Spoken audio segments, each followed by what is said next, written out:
Today, we have some big news in AI, and that is the fact that 5 major U.S. newspapers are currently suing OpenAI for copyright infringement, and they're also suing Microsoft. I think, you don't want to just sue the new startup. You want to sue the guy that's actually giving them all the money, which, of course, is Microsoft. So this is kind of an interesting deal and lawsuit. I want to break it down. We've seen similar lawsuits in the past, but all of this is coming on the backs of OpenAI making a bunch of new deals with news corporations. We have a deal with Axel Springer. They just last week signed a deal with the Financial Times. And of course, we've had them have this whole lawsuit and a deal conclusion with the New York Times as well in the past. So in my opinion, what's really going on right here is probably that OpenAI is doing deals with a lot of news publishing companies. They're paying them out essentially for their content or for whatever. And that's totally cool. But I think because of that, then of course we have a bunch of other companies that are like, hey, look, we want a little piece of the action, right? They don't want just the New York Times get paid out from the lawsuits. They all want to jump on. And you pretty much see this where if there's like a piggy bank, everyone wants to smash it. The more money that OpenAI gives out to other news corporations, new ones are going to jump on. And I think because OpenAI essentially trained from the entire internet, like, yeah, you can make a case for every single news company that they were included in the training set. And something important I want to say is in these lawsuits, and we'll break down more of the specifics, but like to essentially conclude that, look, OpenAI trained off of, like, let's say the New York Times, it doesn't even mean, like, if OpenAI blacklisted the New York Times' URL, which I don't actually think they did because I think they wanted all that data, but let's say they did because they didn't want to get in some sort of lawsuit with them, that doesn't mean that they would be completely exempt from having trained off the New York Times data, because it's super easy for anyone on the internet to copy and paste the article and repost it on their own website. Now that's, step one, and maybe the New York Times could get mad at that website or whatever, especially if it's supposed to be behind their paywall or whatever. It gets a little bit trickier though when something that's like fairly fair use is that you go to any article on the internet and you copy like a paragraph or a couple sentences and you quote them somewhere, right? You're like, as the New York Times said in their article, this blah, blah, blah happened. And also, lest you think like that there's some like wholly protected class of New York Times articles, like I've seen Bloomberg and the New York Times quote things from other people as well, or other blogs, or, most recently we have this huge tech debacle where we have Marcus Brownlee, who's been reviewing a bunch of AI tech, and he's giving it bad reviews, whatever, and it's this big viral moment, and it's on Twitter.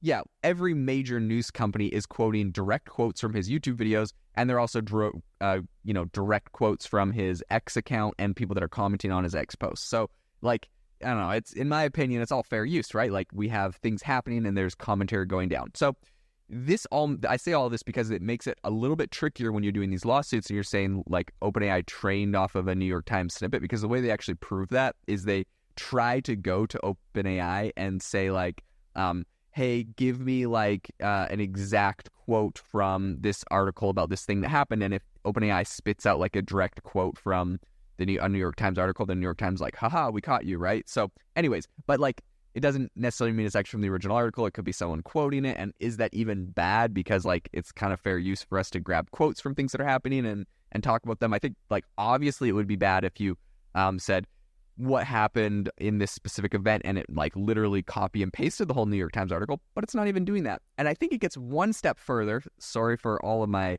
analogies here, but the last thing that is important is, as these AI tools are becoming more and more popular, even before ChatGPT came out, when we had things like Jasper AI, which I was using back in like 2 years ago, September, a couple years ago, I was using this thing a ton.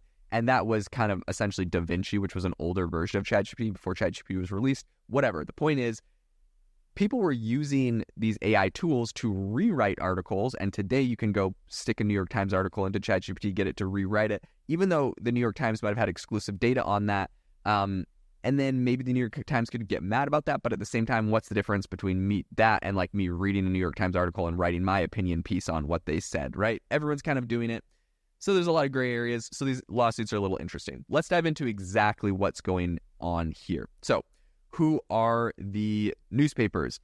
They're 8 big newspapers owned by one company. I think this is what's important. The same investment company, which is the Alden Global Capital.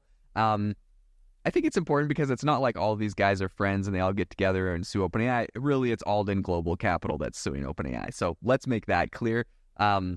The second thing is the New York Times had a similar lawsuit, and they had a bunch of publishing claims. Up until now, they were the only one that really took legal action against them. What's interesting is that it seems like they might still be the only independent one that took legal action versus like this is an investment group suing OpenAI. They are an investment group, so they probably want money, whatever. It's definitely about the money. So a lot of other newspapers, including the Financial Times, Associated Press, Axel Springer, have all made specific paid deals with OpenAI, other AI companies, where they're getting millions of dollars annually to essentially get their content included. Microsoft isn't talking about this. They're not commenting on this whole story, this whole lawsuit, whereas OpenAI is a little bit more chatty about it. But who are these news companies that essentially are one big conglomerate? We have the New York Daily News, Chicago Tribune, Orlando Sentinel, South Florida Sun Sentinel, San Jose Mercury News, Denver Post, Orange County Register, and St. Paul Pioneer Press. Okay, these are like local newspapers, if we're being honest, right? I guess Chicago Tribune, probably one of the bigger ones in there. But otherwise, yeah, these are like local city news, really one big investment firm. So they're all being represented by Rothwell, Fig, Ernest, and Manick, which is one of two law firms that was supporting the New York Times in their lawsuit against OpenAI and Microsoft. So it's kind of like we get a big investment firm that owns a bunch of these newspapers. They go hire the same law firm that was, used by the New York Times to sue OpenAI. The lawsuit was filed in the same district as the Times lawsuit, which is interesting because if the same judge is chosen to oversee both of the cases, they could actually choose to combine the two complaints. Was this done on purpose? Was this random? Obviously, this was done on purpose. They see this lawsuit from the New York Times is probably going well or has a high chance of going well. So this investment firm grabs their conglomerate of newspapers. They file a similar lawsuit in the same district, hoping the same judge gets it. If the same judge gets it, he could combine the two cases, and essentially this investment firm would be piggybacking on the New York Times' case. So you can obviously see some like pretty solid financial motives for all of this, but it's interesting. Someone that apparently was familiar with this and was reporting by Axios. So, the familiar with the case, I put a caveat on that because I hate those kind of sources when there's not an actual person's name behind it, and you could get fake stuff in news all the time on this. But in any case, apparently, according to Axios, someone familiar with the Alden subsidiaries that owns the newspapers said that the paper is right now opting to sue the two firms instead of attempting to negotiate a deal, right? So the New York Times tried to negotiate a deal with OpenAI and Microsoft for a bunch of months before their lawsuit, which OpenAI said was like a surprise because they're like, I thought we were going to negotiate a deal, but it took them a long time. Evidently, what that means when they say tried to negotiate a deal and it didn't work is that like they asked for way too much money, or according to OpenAI, way too much money. OpenAI didn't want to pay the price they were asking, so they're like, fine, we'll sue you. Evidently, same thing. They tried to negotiate a deal, and then now comes a lawsuit because they're not getting the price they want. It's going to be interesting to see if they ever get the price. I think it's going to be a precedent that, essentially has a lot of implications for these AI companies, what they're able to do. So for now, Alden isn't ruling out having more of its, I think they own 60 newspapers eventually join the lawsuit. They're starting with 8 right now. I think what that means is they found 8 newspapers that they had really high odds of them, being included in the data set. And they're like, well, we don't maybe 100% know or can prove if all 60 are, but they're not ruling out adding all 60 of their newspapers to this lawsuit. I guess if it comes down to it where it's per news site, they get a certain amount of money, then they're like, well, 60 is better than 80 or multiple on that. So they might just dump them all in. It'll be interesting to see what happens. So how does all of this work? Similar to the New York Times lawsuit, I think at the really center of this complaint is copyright infringement claims around essentially OpenAI using their articles to train the model. The newspapers right now, or this investment firm, is accusing OpenAI and Microsoft of, quote, purloining millions of the publisher's copyrighted articles without permission and without payment. And this is, of course, to make money from ChatGPT. So the newspaper right now is also claiming that OpenAI and Microsoft removed copyright management information, like the journalists' names and titles, from the work when the information was cited. So the lawsuit also includes diluted trademark claims, which allege essentially that OpenAI and Microsoft they didn't have like the authorization to essentially use this. And they also say that they use the newspaper's trademarks in the answers on ChatGPT and Copilot. You can kind of join Microsoft and OpenAI together in this complaint because Copilot is essentially ChatGPT running into their backend too, right? So one other thing that the newspaper has also accused both of these companies of is reputational damage because of the AI's hallucinations.